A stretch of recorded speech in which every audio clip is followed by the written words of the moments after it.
Video பார்க்குற உண்மையான உள்ளவங்க எல்லாருக்கும் காலை வணக்கங்க. எல்லோரும் எப்படி இருக்கீங்க? எல்லோரும் நல்லா இருக்கீங்களா? எல்லோரும் நல்லா இருப்பீங்கன்னு சொல்லிட்டு நம்புகிறேன். இன்றைக்கி நம்மளுடைய வீடியோவில் சின்னதாக ஒரு கிச்சன் டிப்ஸ் தான் பார்க்க போகிறோம். அதுவும் இந்த பாத்திரத்தை வச்சு தான் பார்க்க போகிறோம். இந்த பாத்திரத்துக்கு பேர் வந்து பார்த்திங்கன்னா புளி வடிகட்டி அப்படின்னு சொல்லுவோம் எங்கள் ஊர் சைடெல்லாம். நம்ம குழம்புக்கு ஊற்றுற புளியெல்லாம் வந்து பார்த்திங்கன்னா நிறைய கொஞ்சம் ஏதாச்சும் ஃபங்க்ஷனுக்கெல்லாம் கரைக்கும் போது நிறைய கரைக்கணும். அப்போ வந்து நமக்கு அதை ஃபில்ட்ரு பண்ணுறதுக்கு கஷ்டமாக இருக்கும். அதனால் தண்ணியில் ஊற போட்டு இந்த புளி வடிகட்டியில் ஊற்றி நம்ம ஃபில்ட்ரு பண்ணும்போது ரொம்பவே ஈஸியாக அந்த தண்ணியெல்லாம் இறங்கிடும். மேலே அந்த திப்பை மட்டும் நிற்கும். அதுக்காக தான் இதை மெயினாக நம்ம யூஸ் பண்ணுறோம். இதில் வந்து பார்த்திங்கன்னா நிறைய நம்ம யூஸ் பண்ணலாம். இந்த மாதிரி ஏதாச்சும் நம்ம வேக வச்சுருக்கிறது சூடாக இருக்கும் இல்லைங்களா, அப்போ வந்துட்டு நம்ம வேறு ஏதாச்சும் வச்சு ஃபில்ட்ரு பண்ணணும். இந்த மாதிரி நம்ம ஈஸியாக ஃபில்ட்ரு பண்ணலாம். அடியில் அந்த தண்ணியெல்லாம் போய்டும். மேலே நம்ம என்ன வேக வச்சோமோ காயாக இருந்தாலும் இந்த மாதிரி ஏதாச்சும் சுண்டல் கொட்டைன்னு சொல்லிட்டு எதுவாக இருந்தாலும் இந்த மாதிரி வேக வைக்கிற பொருள் மேலவே நின்றுடும். அந்த தண்ணி மட்டும் அடியில் போயிடும். பாருங்கள், தண்ணி எல்லாம் இப்போ ஃபுல்லாக அந்த அடுத்த பாத்திரத்தில் ஈஸியாக போயிடுச்சு. நமக்கு எந்த ஒரு சிரமமும் இல்லை.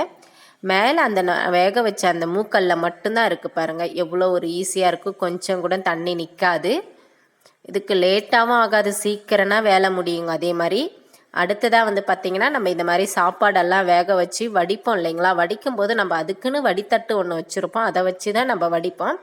அது வந்து கைக்கெல்லாம் தண்ணி வரும். கொஞ்சம் வடிக்கும்போது கொஞ்சம் கஷ்டமாக இருக்கும். தெரியாதவங்களுக்கு பயமாக இருக்கும். இந்த மாதிரி இந்த புளி வடிகட்டியில் வச்சு வடிக்கும்போது ரொம்பவே ஈஸியாக இருக்குங்க. தெரியாதவங்க கூட ஈஸியாக வடிக்கலாம், பயப்படாமல் செய்யலாம். நம்ம அதே மாதிரி இந்த மாதிரி அடியில் ஒரு பாத்திரத்தை வச்சுட்டு அதுக்கு மேலே அந்த புளி வடிகட்டியை நம்ம தட்டு போட்டு வடிப்போம் இல்லைங்களா, அதுக்கு பதிலாக இந்த புளி வடிகட்டியை வச்சு இந்த மாதிரி வடிகட்டலாம். தண்ணி பாருங்கள் எவ்வளோ ஒரு அழகாக அப்படியே சல்லுன்னு இறங்குதுன்னு சொல்லிட்டேன். நம்ம கைக்கு வராதுங்க. இதை நம்ம கைக்கு வராமல் ஈஸியாக நம்ம பயப்படாமல் செய்யலாம். இந்த மாதிரி கொஞ்சம் நேரம் வடிகட்டி இந்த மாதிரி விட்டுட்டோம்னா அந்த தண்ணி ஃபுல்லாக இறங்கிடும்.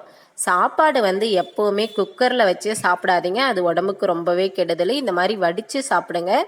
பாருங்கள், நான் இந்த மாதிரி வடிக்கும்போது சாப்பாடும் பாருங்கள் நல்லா தண்ணி ஃபுல்லாக ஃபில்ட்ரு ஆகிட்டு சாப்பாடு நல்லா பளபளன்னு இருக்குது. பாருங்கள் எவ்வளோ ஒரு அழகாக இருக்குது பாருங்கள் சாப்பாடு.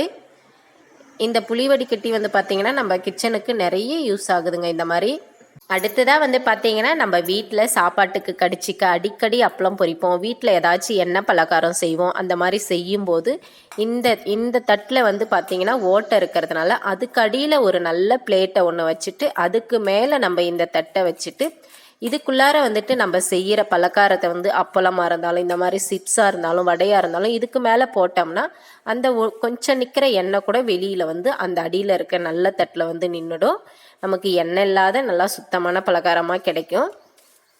அதுக்கடுத்து பார்த்திங்கன்னா இந்த மாதிரி நம்ம காயெல்லாம் கட் பண்ணியோ இல்லை வாங்கிட்டு வர காயை அப்படியே வந்து நம்ம கழுவி ஸ்டோர் பண்ணி வைப்போம். இல்லை கட் பண்ணி நம்ம சமைக்கும்போது நம்ம கழுவுறதுக்கு வந்து பார்த்திங்கன்னா வேறு பாத்திரத்தில் தண்ணி வச்சு அதை நல்லா கழுவி நம்ம ஃபில்ட்ரு பண்ண வேண்டியதாக இருக்கும். அது கொஞ்சம் வேலை கஷ்டமாக இருக்கும்.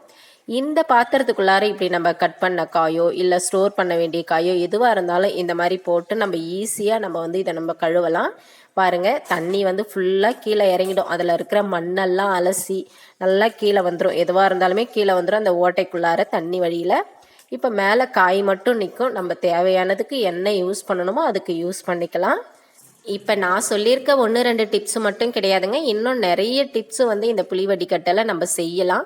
இன்னும் ஏதாச்சும் ஃபிஷ்ஷு இல்லை சிக்கனு அந்த மாதிரி ஏதாச்சும் கழுவணுன்னாலும் இந்த மாதிரி ஈஸியாக கழுவிக்கலாம்.